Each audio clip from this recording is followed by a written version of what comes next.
Good evening, friends. It is once again time for This Week in Clown World with Ben and Hobbs. I'm Hobbs. He's Ben. You're in Clown World, and boy, howdy, has the violence escalated or what? Yeah, I don't know what is going on with that. Apparently, they couldn't weaponize the justice system anymore, so they're weaponizing the police force. No, it doesn't seem like the police force is actually in on this one. Um, well, I mean, yeah, they're being weaponized, but sort of involuntarily. Yeah, In case anybody hasn't heard the news, a slew of right-wing influencers have been swatted, and one of Alex Jones's lead reporters was actually murdered this last Sunday night outside of his home. Police are, for now, chalking it up to a carjacking gone wrong, but Alex and his people are a bit skeptical of that because literally the very next day is when these swatting attacks on all of these right-wing influencers began taking place. Uh, Chase Geyser, another guy at InfoWars, was swatted that afternoon. Luckily, he was at work and his wife and kids were out grocery shopping. But the neighbors called him up and he had to rush down there and take care of that. And he was again swatted at 1 o'clock in the morning. That would be Monday night, Tuesday morning. And then Tuesday morning rolls around and you've got the likes of famous Twitter personality Cat Turd.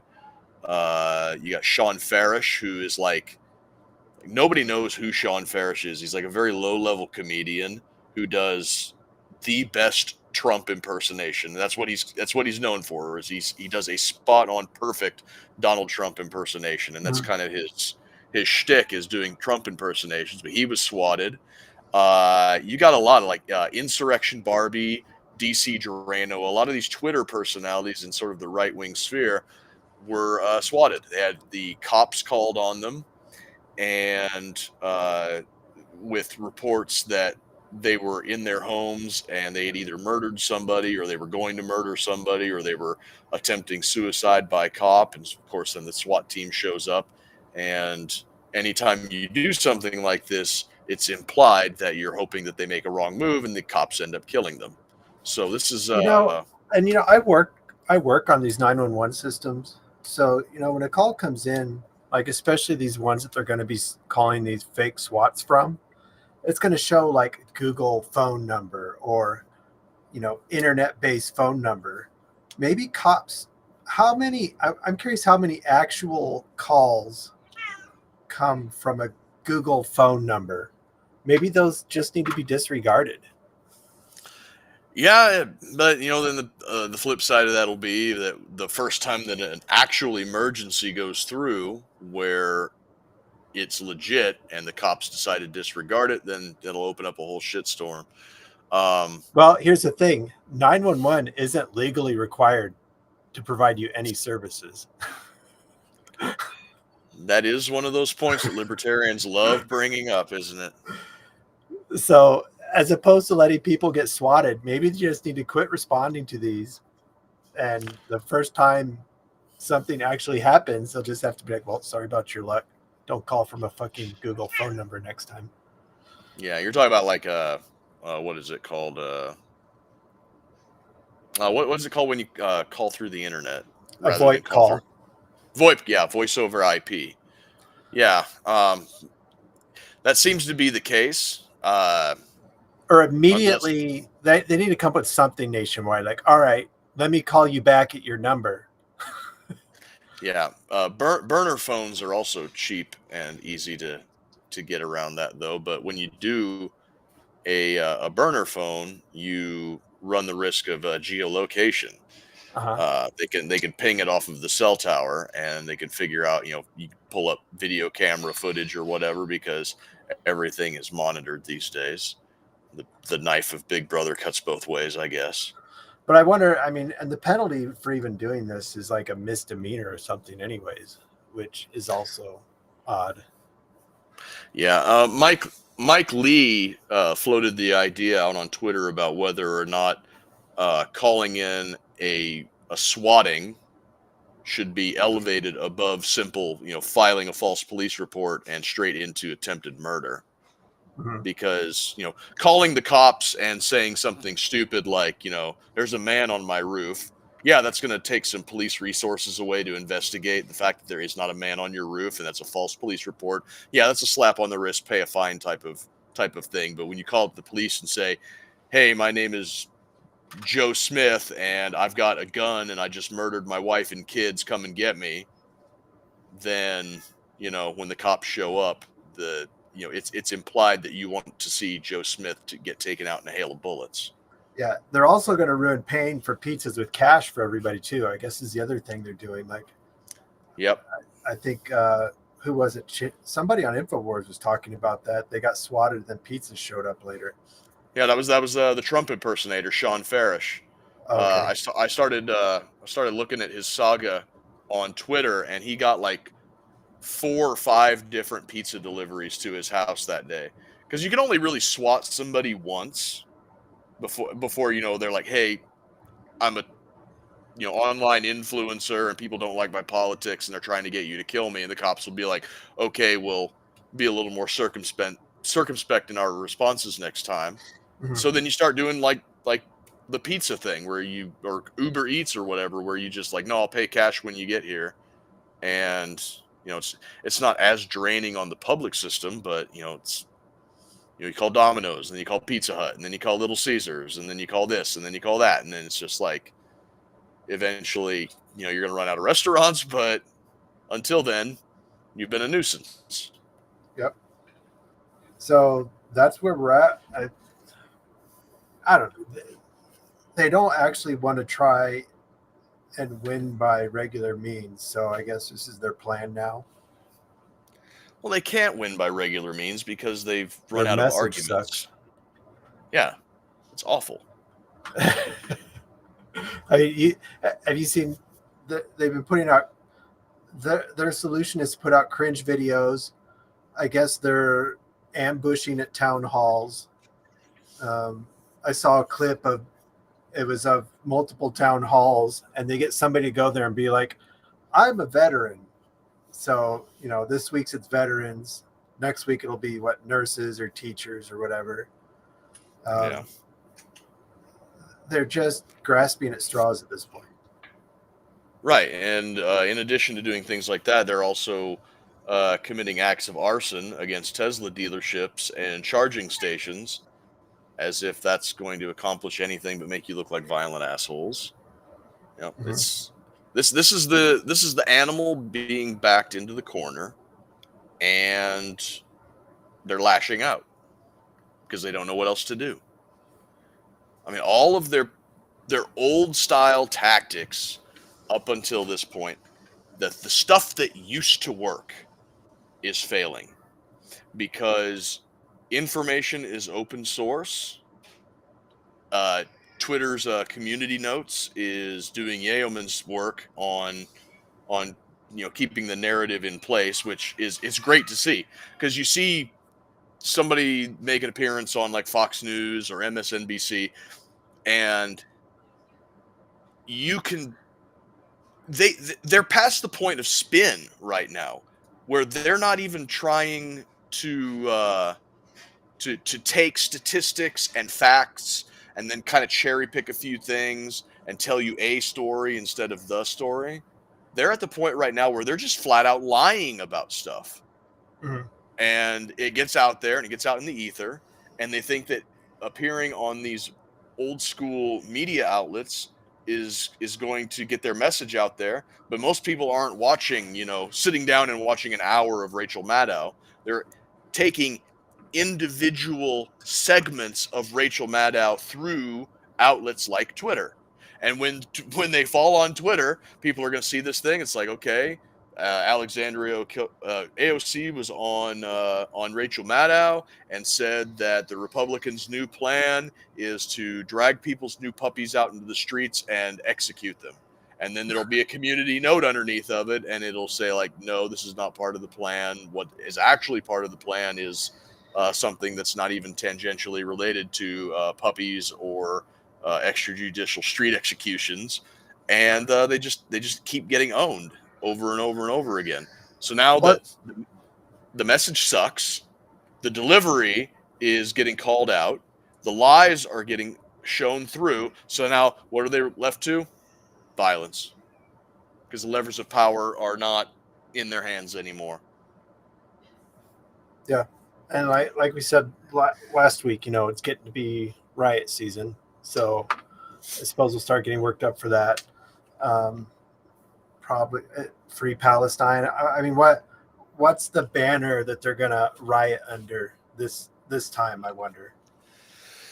Well, they're bringing out the whole anybody to the right of Mao is a Nazi thing again, and I think that's just causing most people to roll their eyes. And the people that weren't rolling their eyes by this point are the frothing at the mouth weirdos that were going to fall for it, from the beginning. So we're at the divide right now. There is no middle anymore. You're either on one side or the other, and you just kind of got to keep your head out.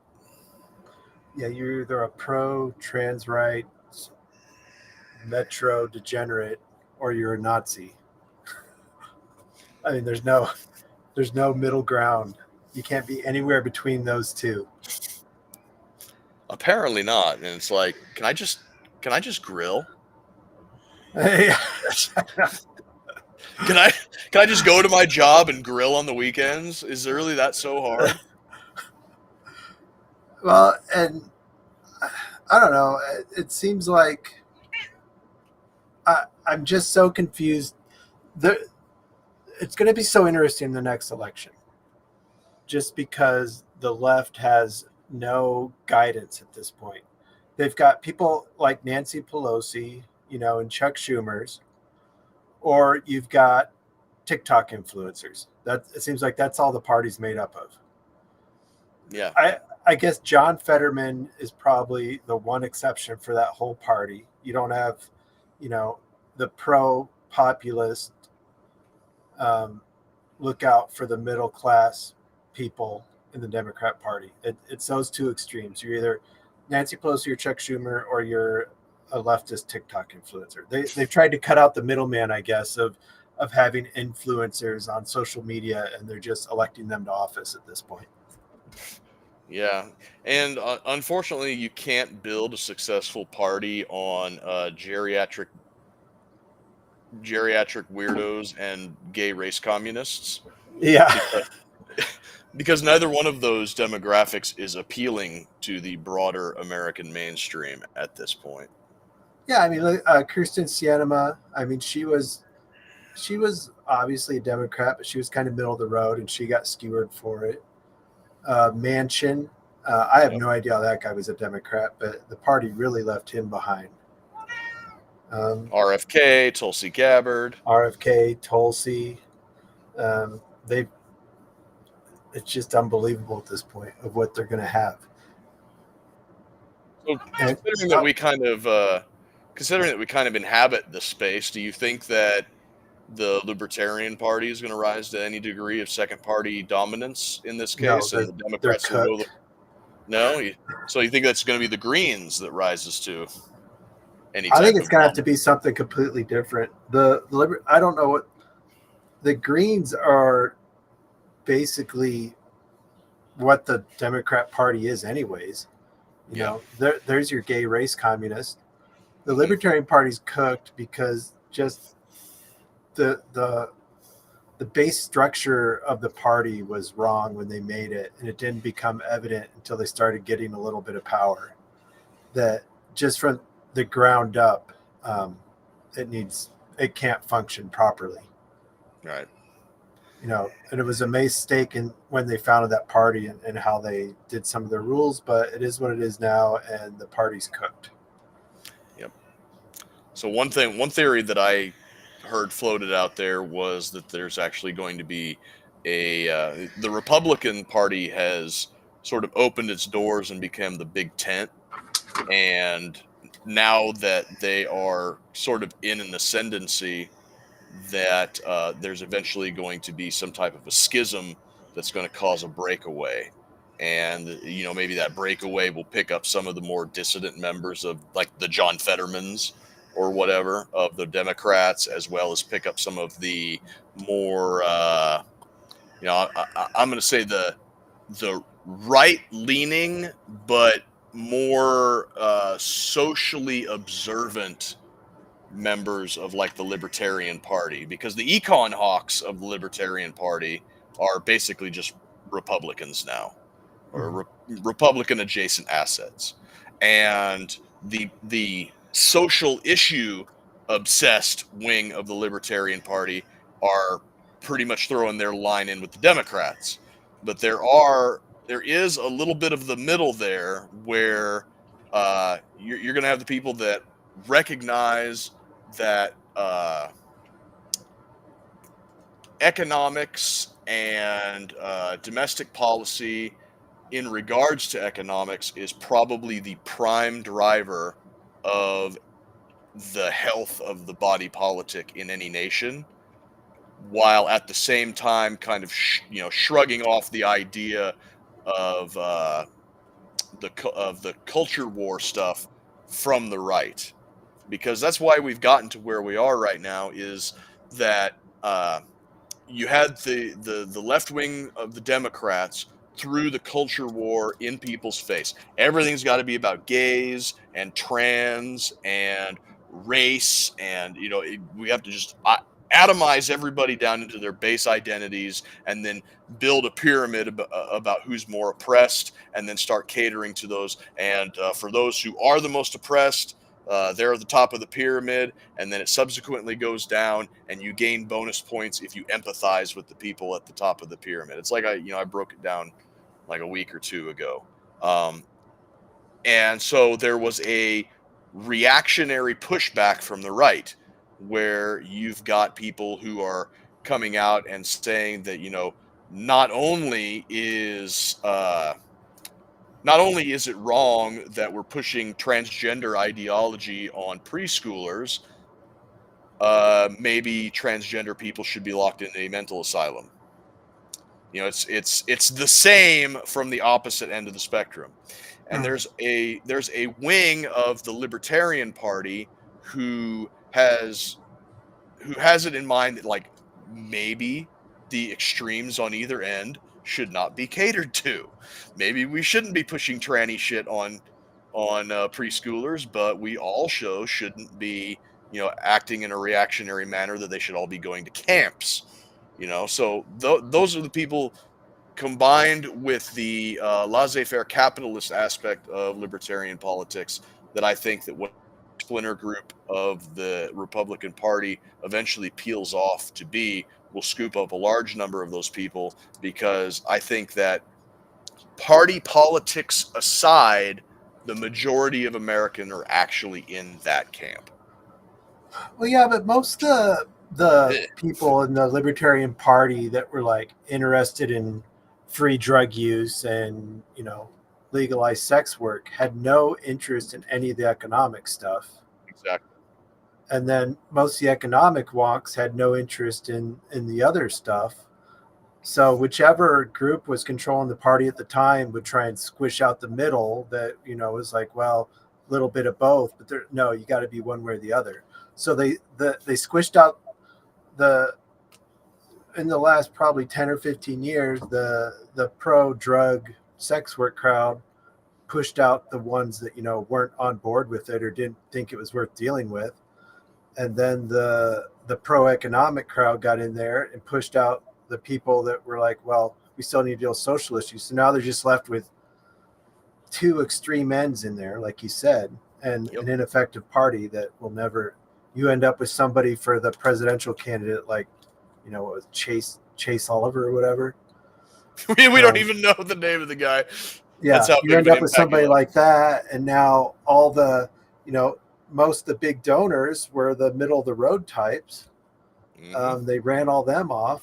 But as far as a third party, I mean, the GOP's pretty much rebuilt themselves into a new party Mm. by going the way of Trump and populism. So, and the Democrat Party seems to have no interest in coming back to the middle class. So I think if you get a third party that's going to work, it's going to be some squishy middle of the road party of Romneys and Mansions and the McCain types.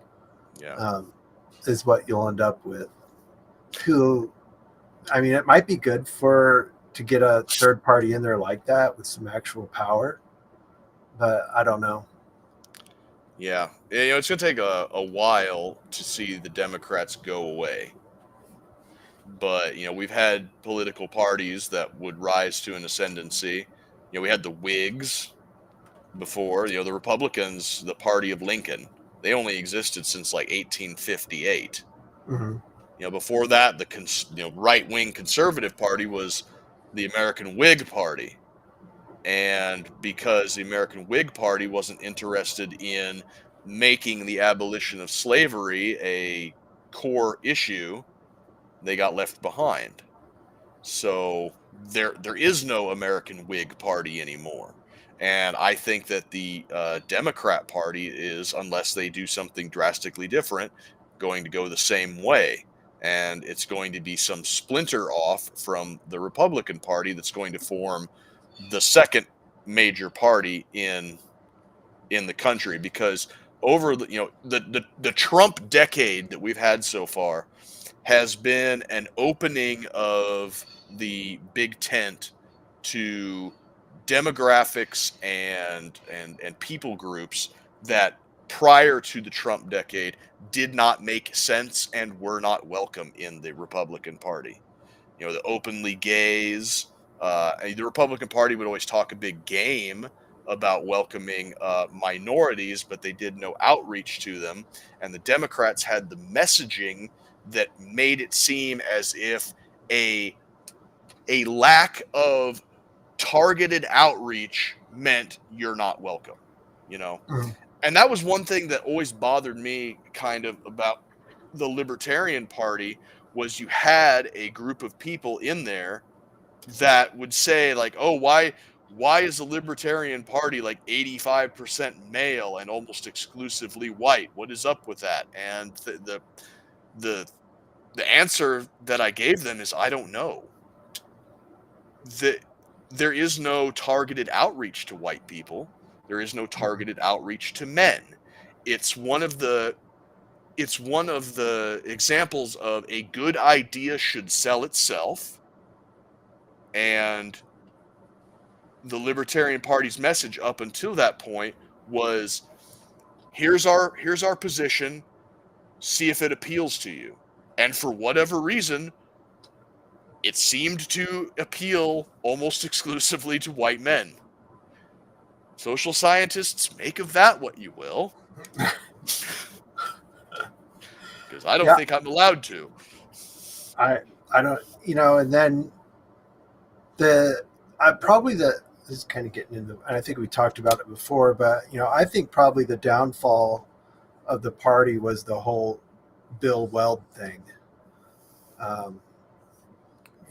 Obviously, I don't know how that guy was ever a Republican. He didn't really have any the thing that they said gave him libertarian leanings was he legalized gay marriage or something stupid. Red governor of a blue state. Yeah, red governor in a blue state, so that made him a libertarian somehow. And that ran off a lot of people. He didn't appeal to the economic ones because he implemented socialized medicine in his state when he was governor, and he didn't really appeal to the social issues types because he was just weird,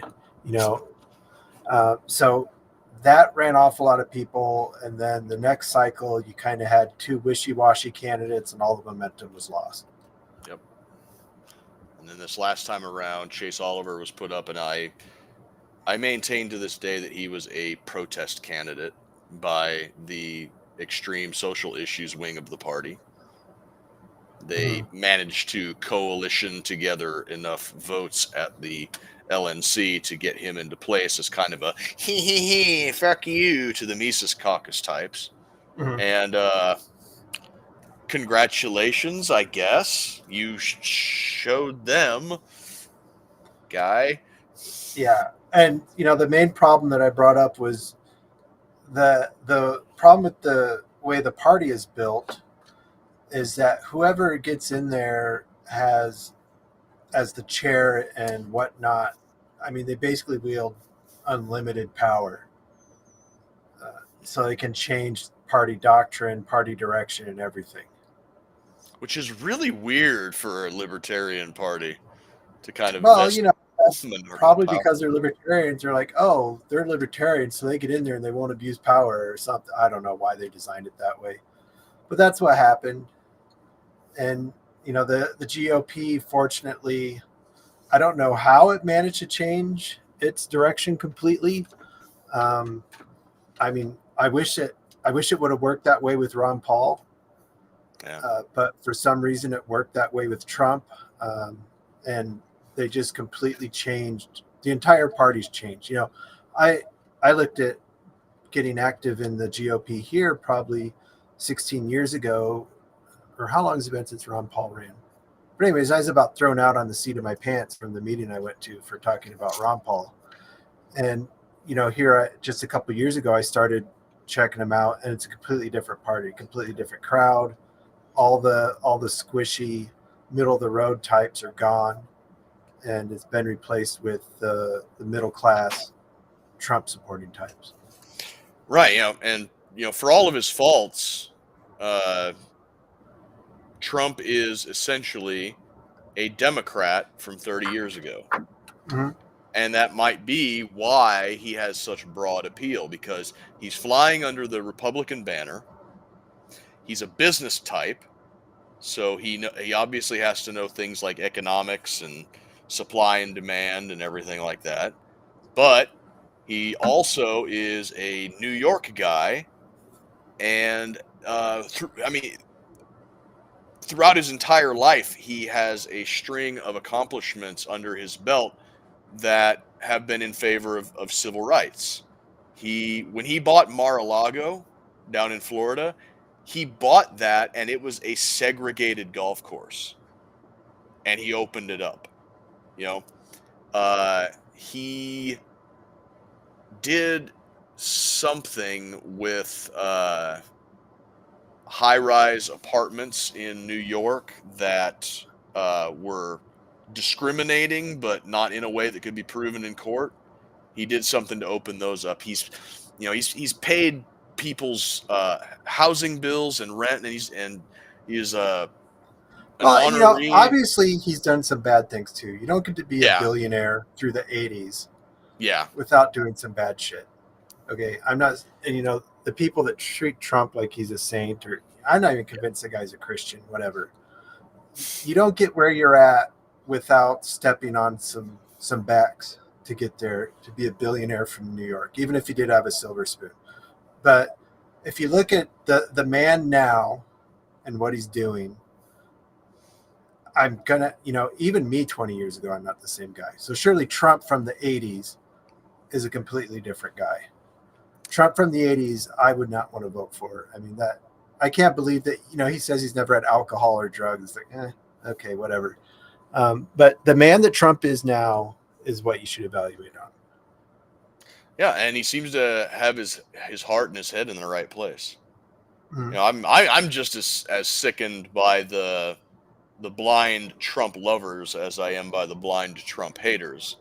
I Oh mean, yeah, it's you have to take a look at each individual issue. You have to see where he's coming from, God what his Emperor Trump. influences are. Yeah, I mean, the memes are funny, but the reality is something completely different. And you have to evaluate each individual action on its own merits. Can't Well, Trump said it's okay, so I'm just gonna say it's okay. Like this recent spat with Thomas Massey. Since we're talking about libertarian Oh, politics and what the Trump fuck? worship, we can go straight into the Thomas Massey thing, because that was a huge blow up. Thomas Massey is the most principled member of the United States Congress right now. He has an impeccable voting record on literally everything. And once again, he was absolutely right on this continuing resolution.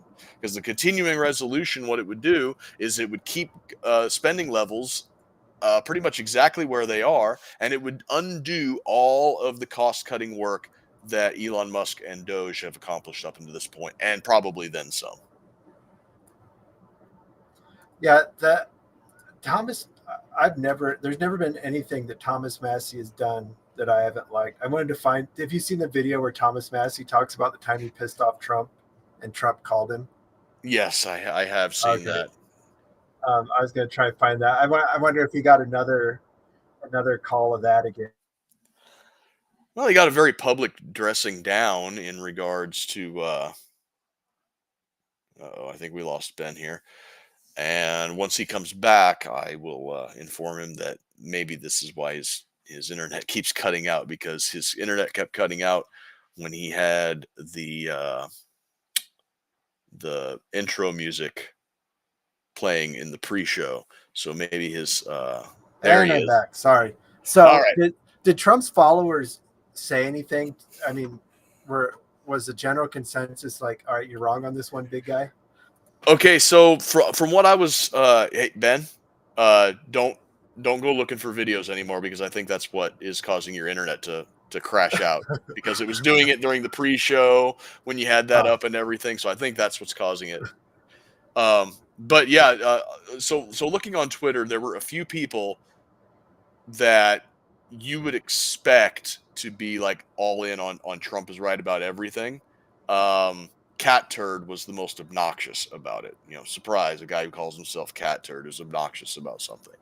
But he was like every single day he would post something like, Thomas Massey's a dweeb, and I can't believe people are simping for this guy. And then like 2 days ago, I saw something to where he's like, "Oh, I just found out who Thomas Massey's #1 donor is, and he looks like such a fool now." And I had to like look around. I'm like, "Who is it, dude? Who are you talking about?" And it was okay. So Thomas Massey's #1 contributor was called the Club for Growth, which is a PAC, and they've given him $35,000 over the last 10 years. mhm. His single largest individual donor is a guy named, I think, Jacob Yass, who is this very like reclusive billionaire who, shock, is Jewish. So I guess they are assuming that because Thomas Massey doesn't have an APAC guy and is very open about that, and Thomas Massey is very critical of the other members of Congress who have APAC guys and their influence over other members of Congress. And Thomas Massey has been critical of the U.S.'s involvement and continuance of Israel's efforts in Gaza, that therefore Thomas Massey must just be like some Jew-hating anti-Semite, and his #1 donor is a Jew. And it's like, you realize that this just makes you look like the asshole, because if his #1 donor is a Jew and he's still holding these principled positions, he's obviously not a Jew hater. He has a principled position for which he stands right now. And so they acted like this was some kind of giant own, when in turn it's like his biggest contributor was $35,000 over 10 years, and it was a PAC. His second biggest contributor was a reclusive billionaire that nobody else had heard of. Thomas Massey is awesome, and I hope he gets Mitch McConnell's Senate seat. Yeah. I mean, that's impressive too. That's his biggest. I mean, even if your numbers are a little off, I mean that obviously he's getting a lot of small donations in. Yeah. Yeah, he is the grassroots congressman. If your biggest donation is $35,000 over the course of 10 years, yeah, you are completely 100% funded by your fans and supporters. Mm-hmm. And I don't know, it just seems so dumb that, I mean, he picked that. That's what that video I was looking for is about. He picked a fight with Massey last time and made himself look like an ass. Yeah. This time he didn't even have to pick the fight, because it would have been different. He might have. I'm just gonna say he would have had a reason to fight with him if Massey sunk the whole thing. Yeah. But it passed anyways. He could have. Yeah. It cost $0 to say nothing. Yeah. It passed through the House anyways. Massey had his principled vote against it. Donald Trump lashed out at Massey. Massey used that as a fundraising vehicle to raise over $200,000. It went to the Senate. Chuck Schumer was this close to having the Senate Democrats vote it down, which meant that the Democrats would have to eat the government shutdown, and then they flopped at the last minute and passed it through anyways. Yeah. So the Democrats look like assholes. Donald Trump looks like an asshole, and Thomas Massey is $200,000 richer for his next campaign, which I suspect is going to be for Mitch McConnell's Senate seat. And he was like, Massey's voted for CRs before. Well, no, this is exactly what he ripped into Massey for last time too, was a CR. The CR that Massey had voted for had 9% reductions across all departments. So he voted for it, and then it didn't pass because obviously Massey was for it, so the rest of the government would be against it. Yep. And that was the one he had voted for. Shocking. The guy has principles that he actually votes accordingly. Yeah, Trump should be thanking the guy because he knows how he's going to vote. All right, Massey's going to be a no. Work around it. Shit, and obviously he did. It was such a dumb fight. Yeah, it was really stupid. And the person who come out on top was Thomas Massey. And the tweets about it, that's the dumb Trump from last time he ran that we didn't miss at all. Yep. Just unhinged tweets, starting fights that he doesn't need to start. Yep. When you shoot from the hip, you're eventually going to shoot yourself in the foot. Eventually. Yeah. Well, and Schumer passed it anyways, which I thought that would have been a great position to put the Democrats in to shut down the government after they've been bitching about the government getting shut down. Yeah, and that's what it was going to be. It was this close to being that, and I think that enough news pundits out there were like, oh my gosh, if Schumer votes against Trump's continuing resolution, then the Democrats are going to have to eat the government shutdown that they've been complaining about. And they were like, oh fuck, what do we do? What do we do? Yeah, they backed themselves into a corner by being saying all, if they'd been smart, they would have, and we talked about this last time, don't be against the shutdowns, but be for the waste that they're catching. Okay, you could say that, but they're just against everything. Yeah, we're at the point right now where the Democrats are Trump like, me hate, Trump hate, me like, and it's knee jerk, automatic, no nuance, no thought about it at all. Trump likes water. Well, I'm drinking Coca-Cola from now on. That'll show him. So, I mean, good on Trump for getting this passed for his. I mean, I'm with Massey on it. It was a shitty continuing resolution, but now he's got carte blanche to do whatever he wants, thanks to Schumer, because they didn't want to shut down the government. And some of the, the lefty base and the Democrat Party's calling him out on it too. Yeah, and one of the probably funniest things, talking about people moving from the House of Representatives into the Senate, there's a call for AOC to primary Chuck Schumer for his Senate seat now. So, again, man, it's all coming out Massey. Yeah. Massey and AOC, they align on some stuff sometimes. Very rarely, but when they do align on stuff, it's stuff that actually makes sense. Yeah. If AOC and Massey agree on something, you're pretty much guaranteed that it's a good idea. Yeah. Her bleeding heart empathy and his savvy level-headedness sometimes come together and be like, oh yeah, maybe bombing a bunch of Houthis in their mud huts is a bit reprehensible. Oh, is that a segue? No, but we can use it like that. Yeah, I guess I'll they got their wish. Lindsey Graham got his wish. Which one? We're going to start fighting Iran. Oh, I thought he was going to go to Chippendales. Oh, well. maybe for his birthday. But yeah, we started bombing Houthis now. So What could go wrong there? Oh, nothing at all. Just another 20-year desert war. Yeah, so I mean, we haven't had a large conflict in Africa, I suppose. So why not? See, you got to keep your eyes on those penguins down in Antarctica. That's the real threat that nobody sees coming. The thing is, they're bombing them. I mean, you're going to blow, like you said, some mud huts. You're going to blow up do. The Houthis aren't really going to care because apparently they can build hypersonic missiles in their metal sheds and launch them at ships. Yeah. Hypersonic missiles that are apparently beyond our ability to recreate some crazy how. And I'm not gonna be surprised at all if somehow Ukrainian supplies are going to end up being fired at us from Houthi controlled areas.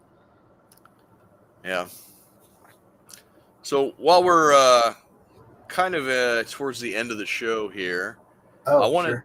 I wanted to kind of reach out to the audience right now. Unfortunately, it seems like Simon might not be coming back except for very, very rarely. He's kind of our world geopolitics guy. And I've been thinking about this. I don't know, have we had any comments on YouTube yet? Do you see any? No. Okay. So I'm watching the Rumble stream right now, and I don't see any comments out there either. And I was kind of in my head the other day thinking about it. You know, Ben, we've been doing this for a long time. Yes. This show. Like, I remember watching an episode with you and Mike and Nathan in like late 2015 or early 2016. So that's getting close to 10 years that Roads to Liberty has been a thing in one way or another, which is impressive. But what's not impressive is our following. And I want to know why. So if you're out there in the audience listening right now, and I see on our Rumble stream, we've got 12 people watching right now, if that counter can be believed. And I'm sure we've got a few over on YouTube as well, maybe even a couple on Facebook. I don't know. But I want to have some feedback from the audience. What can we do better to make this show a little bit better for you guys out there? And I would also like to implore you to perhaps like, share, and subscribe our stuff so that if you enjoy what we do, then maybe some other people would enjoy what we do as well. And yes, this is kind of e-begging, but I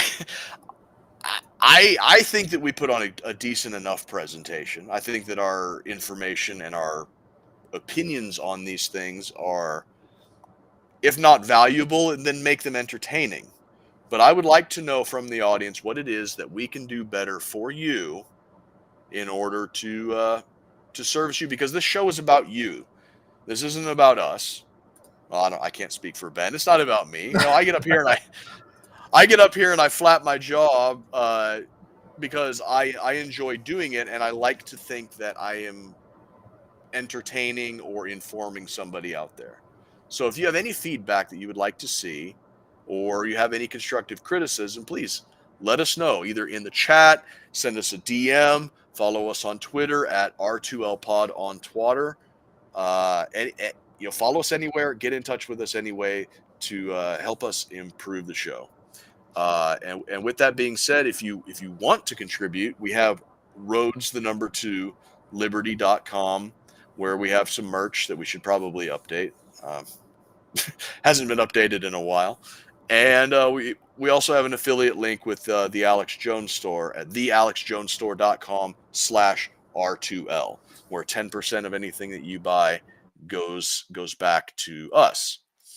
The other thing that I wanted to bring up, and now we just lost Ben temporarily here, so I'll have to run this by him again when he comes back into the show. But the other thing that I was wanting to perhaps do is that since we don't have Simon coming in regularly anymore, I was going to put together either a list or have audience suggestions for perhaps a rotating guest list of people that could join us on these shows. So you all right? And I'm back. Yeah. Welcome back. I was saying while you were gone that one other idea that I was thinking about having is either putting together a list or taking audience suggestions of a rotating guest list of people that we could have on, since Simon is not going to be a regular contributor anymore for the foreseeable future. So if he retiring from the biz, huh? I wouldn't say he's retiring from the biz. He's been doing some stuff with George Galloway, and I see him on Twitter occasionally, but his content has fallen off dramatically, and I don't blame him. George Galloway has a huge following, several million viewers. So if you're only going to do one appearance, then I would say that would be the one that counts. Right. Yeah, make it count. I don't hold that against him at all. Simon's been a wealth of information. He's always had good information on for us, but there's only so many hours in the day, and you have to be judicious about that use. So, yeah, I was going to put together a few names in the head, and me and Ben will talk about that, and we'll take some audience suggestions, perhaps, of guests that we can occasionally rotate in here to kind of liven things up between us. Other than that, is there any other news items that we need to get to? I don't think so. We talked about the Houthi thing. I don't think we have enough time to get into Ukraine though, unless you think so. We got about 15 minutes now that I've vented my heart to the internet. So it seemed like there was a deal for Ukraine. It went to Putin. Putin said no deal and punted it back to us. And he's basically asking for everything. Yeah. Which, fair enough. Like Trump said in front of the world that Zelensky has no cards. So why would Putin think that Zelensky has any cards? Yep. Trump is, Putin asked for the Donbass and Crimea, no Ukraine membership in NATO, and no military troops from Europe, right? Yep, no NATO or European military troops, and demilitarized, denazified Ukraine. And that's where they're at. They lost all those lives for nothing because they got a better deal 2 years ago. Yep. Could have took it and didn't. One of the probably when history looks back at it, Zelensky's going to be one of the worst leaders in the prison era. See, that's I don't know. I was watching something today, and it's not his fault. He was put into that position. He's not calling any of the shots. He's a puppet president, and he will go down as being the reason that all of this happened. But it's really not his fault. He had other people, Victoria Nuland and Kolomoisky, and all of these other people that were really calling the shots, and he's just the scapegoat. Yeah, I suppose. I mean, you think the U.S. was that deep in his government that it wasn't even Ukraine calling the decisions? No, I don't even know if it was the U.S. that was in the government. I think it was more of a supranational intelligence community op from 2014 at the very least. Well, I'd be curious if now that USAID, they probably shredded it. I mean, that was a pretty big story that, USAID was shredding and burning everything. If we would be able, is my video showing up, by the way? I see you. Yeah. Okay. If USAID was involved in that whole revolution in Ukraine, well, I'm sure they were, but to what extent they were? I'm sure it was. If they weren't, well, the USAID was the slush fund for the intelligence community. Mm-hmm. And the 2014 Maidan Revolution was a CIA op from Go. So, right. Yeah, they're all up in it. Well, and once you know some of the history of the NATO expansion pushing Putin too far, I mean, there was really nothing to gain by adding those countries to NATO. What are some of those, like Moldova? Is Moldova in it? Yeah. Anyways, yeah. What is Moldova going to add to NATO if something breaks out? Well, it's all antagonizing Russia. Yeah. That was the entire point. The point wasn't to expand NATO into some type of a security agreement. The point was to creep a little bit closer and a little bit closer in order to get Russia to lash out in order for NATO to justify its continued existence. And And, he lashed out at the wrong country. We weren't an ally yet. Oh, darn. and now here we are. I mean, looking forward, I mean, is Trump or will America ever be able to? I'd like to think that they could ally with Russia on economically at some point, because America is a country of. I mean, there are two groups. You got your lefty, pro-trans Democrat types, and then you got your more conservative. The group in power right now, by all metrics, probably aligns better with Russia than Europe. Yeah. That's one of the main reasons that the European Union has been so expansionist, is that when the U.S. security umbrella extended over all of Europe, they began neglecting their own defense in exchange for socialist welfare policies. And socialism slash communism slash fascism, all of the left wing, yes, fascism is a left wing ideology, all of the left wing, top down, authoritarian ideologies are necessarily expansionist. Because, as Margaret Thatcher said, the problem with socialism is you eventually run out of other people's money. So then you have to go out and, by hook or by crook, wrangle some new group of people in so that you can start spending their money and kicking the can down the road. That's all Well, the there is to problem it. was that Europe was wrangling our money in, and now it's drying up. Um, They don't know you what know, to do. yeah, and I've said, what does Europe bring to the table? Practically not. I mean, you looked at when they were talking about tariffs, I was like, well, what are we even getting from Europe? It's like food items, some vehicles, some advanced scientific products, Maybe. maybe, yeah, that we could probably get other places, Or and make that's here. it, or make here, yeah, and that's all they bring. Yeah, what Europe brings to the table is largely like high class luxury items and culture, insofar as they think that their culture is superior because they're so high and mighty. And all America gets from Europe really is a lecture Mhm. about how backwards and stupid we are. In the And same, I was gonna say, in the same way that a rich person looks down on and probably talks down upon their security guard. The only difference in this case is that Europe is not a rich person.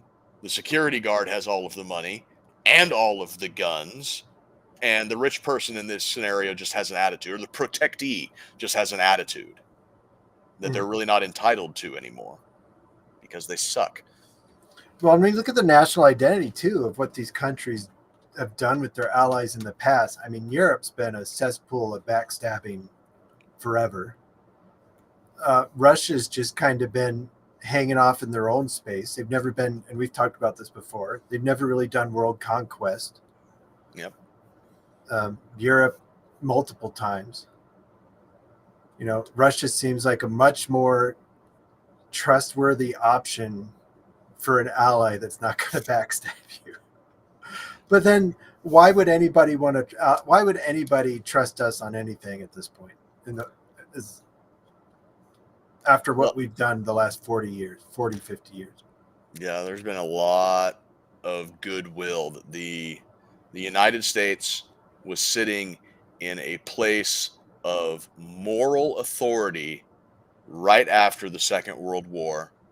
We rebuilt Europe, we rebuilt Japan, we had our economy explode, and then because of that, we decided that not only do we deserve to have our culture spread, we deserve to be able to impose it on other people. And that, I think, is probably one of the greatest sins that this country has committed. And it's why nobody trusts us anymore. Yeah, because part of what we sell is our culture. Well, when our culture becomes degenerate and we're pushing that on the world, Yep. why would anybody want that? Yep. and turning our backs on out like Kurds, Vietnamese, just a recent history of fucking our allies over. I mean, at this point, you could probably throw Ukraine in that group too. I mean, we told them you're going to win all. Apparently, they were led to believe that they could win all that back, including Crimea. So they went all in with this, and now we're going to pull out, which it is what it is. Yep. It never should have happened, so we should have pulled out. But next week, anything bonus for next week? Nope, not at the time. I will be around next week. I don't have any adventures coming up. If I do, we'll try and get a post on Twitter or something. Yep. But we will see you next week, same day, same time. Thanks for joining us, and stay honky.